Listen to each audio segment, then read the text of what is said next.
My name is Scott Sims, and in this video we're going to talk about some of the ethical issues in construction and their impact on the industry. There are three main ethical issues that we're going to talk about today. The first one is bid shopping, bid rigging, and front-end loading on a job. Bid shopping is the practice of providing one competitor's price to another competitor who is bidding on the same scope of work.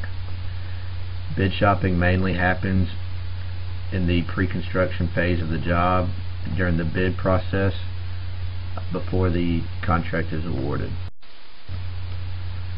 From a contractor's point of view, bid shopping is, it advertises one competitor's price to receive lower bids from the others, which ultimately drives the price down for what you would ultimately pay for the project. Another point of view is that the contractor only intends to work with one subcontractor and is using other bids from other subcontractors to keep him honest for his work. Bid shopping from a subcontractor's point of view is where a lot of the ethics take place. GC wants you to lower your price for the work you perform while he benefits from it. The subcontractor gains nothing from lowering his price, while the contractor will ultimately be awarded the job and the contract is a sacrifice to the subcontractor. Here are some examples of bid shopping. General contractor calls sub X and states that he has reviewed all the bids, and in order to be rewarded the job, sub X must come down Y amounts of dollars. General contractor calls sub X and tells them that he wants to work with him, that in order to do so he must lower his price. The general contractor does not reward the other subs to change their bids.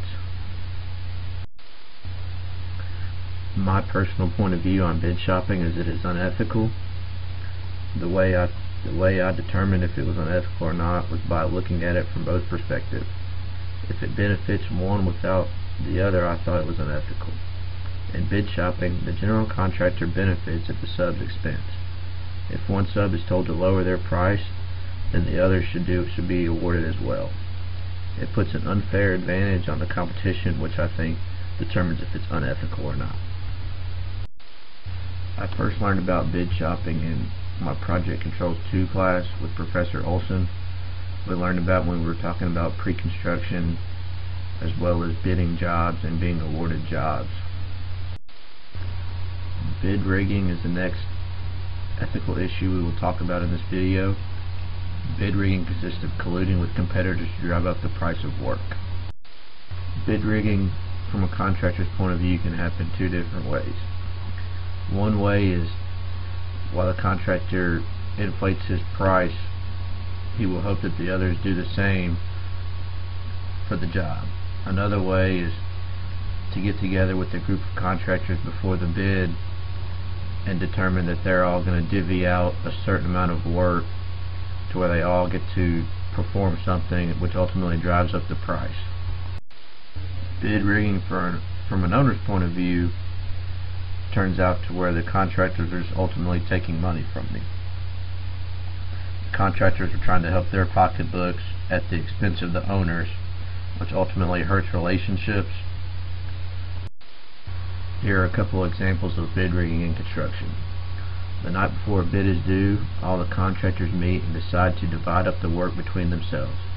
They are going to submit inflated bids on projects they decided would go to another contractor, and in return have the other contractors do the same for them.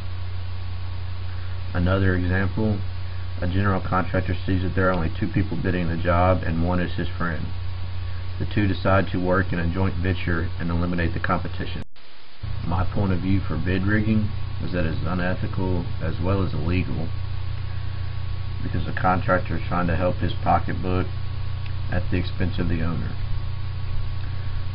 Another reason is by eliminating competition, it puts an unfair advantage on certain people, which I ultimately think makes it unethical. How I learned about bid rigging was with Professor Olson in Project Controls 2, when we were talking about the bid process, being awarded jobs, and the pre-construction processes. The last ethical issue we're going to talk about in this video is called front-end loading. This is where the activities at the front end of a job cost more than they should. From a contractor's point of view, they are trying to improve the cash flow at the beginning of a job when cash flow is ultimately negative. Front-end loading from an owner's point of view is it paying money for work that hasn't been performed yet, ultimately being lied to by the contractor just so he can help save his pocketbook. Some examples of front-end loading: contractor Y charges the owner for work that hasn't been completed at the beginning of the job so he can pay his subcontractors without having to worsen his cash flow or cash savings. My point of view of front-end loading is that it's unethical and that the owner is ultimately being lied to just so the contractor doesn't have negative cash flow for a couple of months at the beginning of a job. There are ways to fix it to where the contractor does not have to front-end load jobs while still improving his cash flows, and they are to help change the pay periods, to turn payments faster from the owner to the contractor, and then to ultimately turn sub-payments slower from the contractor to the subs.